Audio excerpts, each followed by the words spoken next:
What is the oldest coffee you have ever tasted? This is not your average coffee cupping. Then we get to the 2020s and that's all out wild. Hey, when we fail together.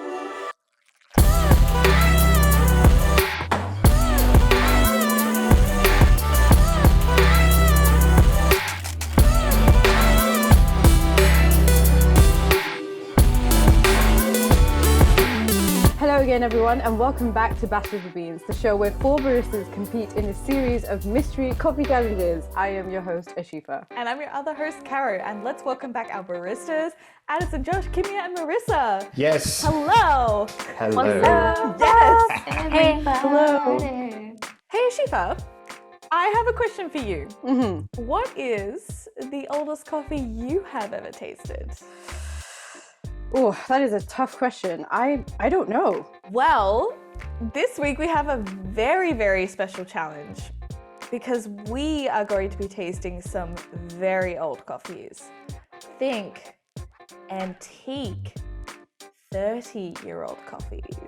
I must confess, as someone who is born in the 90s, I am deeply triggered by the thought that I'm antique now. So baristas, each coffee you're tasting today is from a different decade. The 90s, the 2000s, the 2010s, and the 2020s.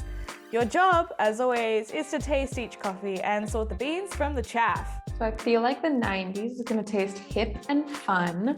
Then we'll get to the 2000s and it'll be a little bit more, forward thinking. Then we get to the 2020s and that's all out wild. This challenge came about after the Barista League friend Omar Hossain inherited a coffee roastery filled with some old coffee beans.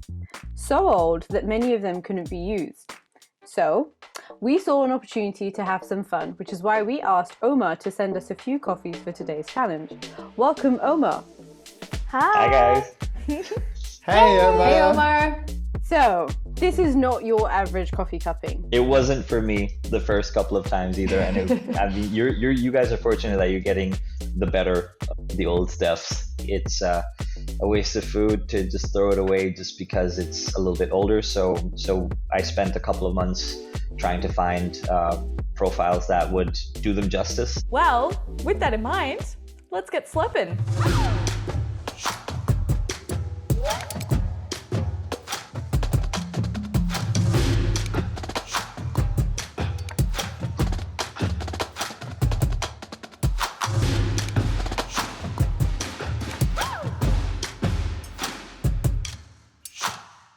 If you could please place what you think is the correct decade face down in front of your cups. This week, baristas, we are doing something a little bit different. Instead of revealing your answers first, we are going to ask Omar to reveal what each coffee is before we see what your taste buds were tasted. All right, so coffee number one is from 2011, so the 2010s. All right, Okay. baristas, it's time to reveal your answers, please. I guessed 2010! Woo! I guessed the 2000s. Dun, dun, dun. Regret. I guessed 10s across the board. For coffee number one, I guess the 2010s. Everyone got it apart from me. Old Josh is back. Coffee that you have from 2011 is a Sumatran coffee from Indonesia. With Sumatran coffees, they do have very high moisture too, which means that they're prone to being more moldy in flavors as well. Having an older coffee as well with high moisture, temperature stability is essential. The high moisture level as well from the coffee just naturally, and with the cooler temperatures and then sometimes really hot summers that we have in Denmark, have resulted in something that is more woody in nature. I thought that there were Quakers in there, but like some of them, but not too many. When I thought of that, it was like more something that was a woody quality. But I also wrote down it was pretty even. Fantastic work, Addison, Kimia, and Marissa for getting this round correct. And we hope you catch up, Josh. You have 3 more rounds to go. So coffee number 2 is from 2004 from the Naughties. Oh, Josh. Oh, Josh. I guess the 90s. Ooh. Don't. Womp, womp, womp, womp. I also picked He doesn't want to show us. the 90s. I too said the 90s. I also picked the 90s. Hey, when we fail together. Yes. It's a it's a 90s kid. What about this coffee for everyone made you pick the 90s? It just tasted very underwhelming, weak, stale, watery. Didn't have much to it. I'm not surprised that you're all saying the 90s. The coffee is a Brazilian coffee from a co-op that back then was called Santos. Why I'm not that surprised that you guys are saying the 90s is also due to the screening of the coffee as well. These are grinders, so very, very, very low grade green coffee. Flavor wise, because you don't have it that well separated as well, and it's all kind of bottom feeders, that will also result in what you have been experiencing with that more flat flavor.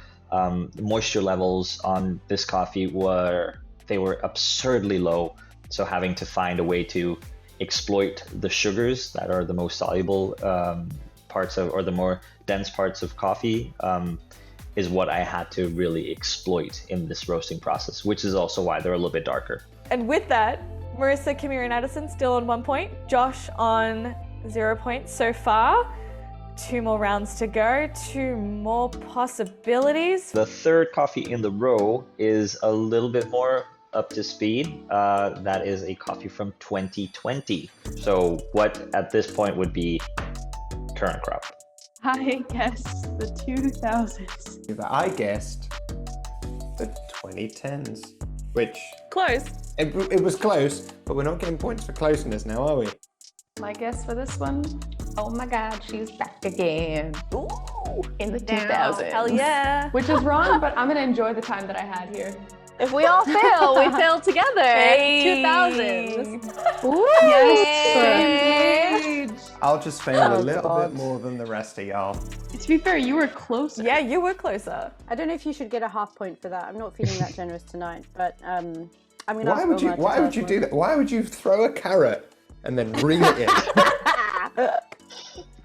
It's just what I do, Josh. It's just what I do. So this coffee, again from 2020, it's one of the newer harvests. At that time, it's a coffee from a co-op called Clem, one of the larger coffee co-ops in Minas Gerais, which is around the southern end of Brazil. High sugar level because of the low altitude that it's grown in.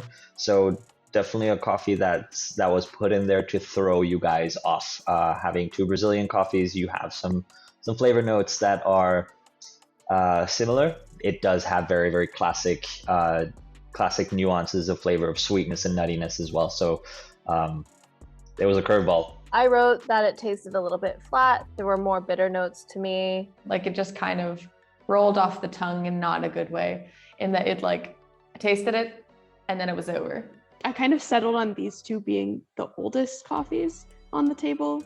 And so I was like trying to figure out which one was older, and I thought this one was older because all of these coffees are from different regions of different qualities. That is like a factor that shouldn't have been left out of the equation that I probably didn't consider as much as I did.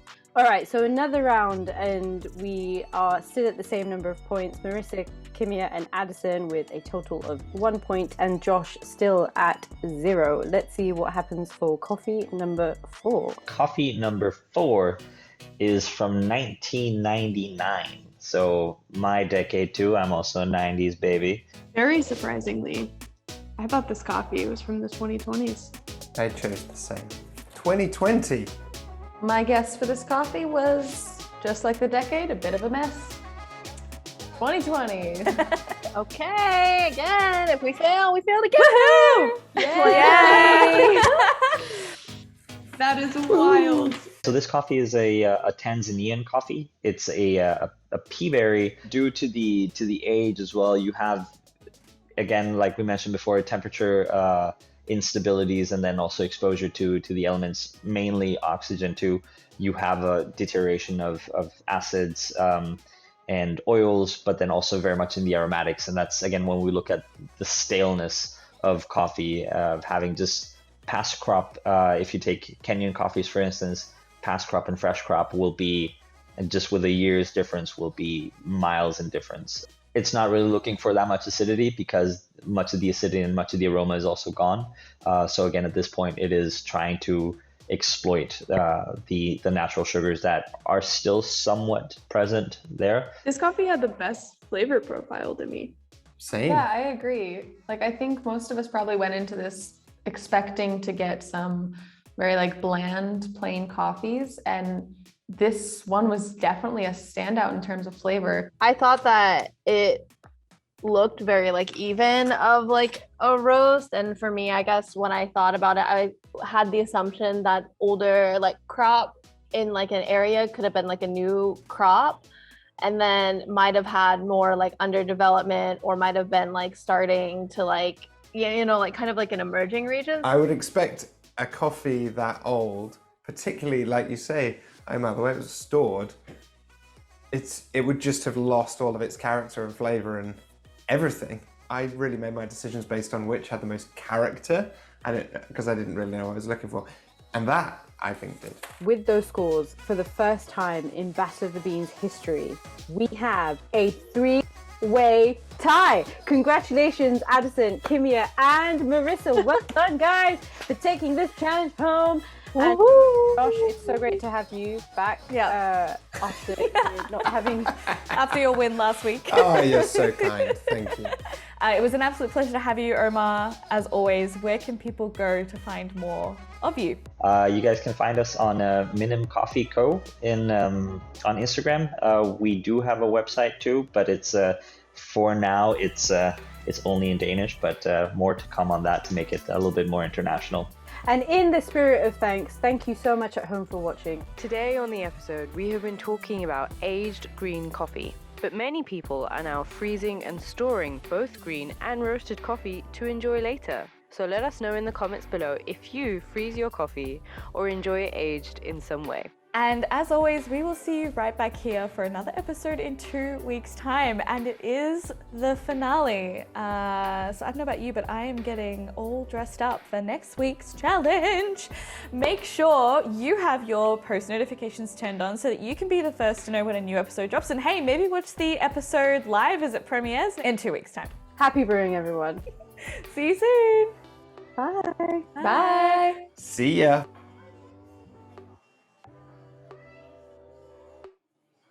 Thanks again for tuning into another episode of Battle of the Beans. We have some amazing things planned for this season, so make sure that you hit that subscribe button and turn on notifications for when new episodes drop.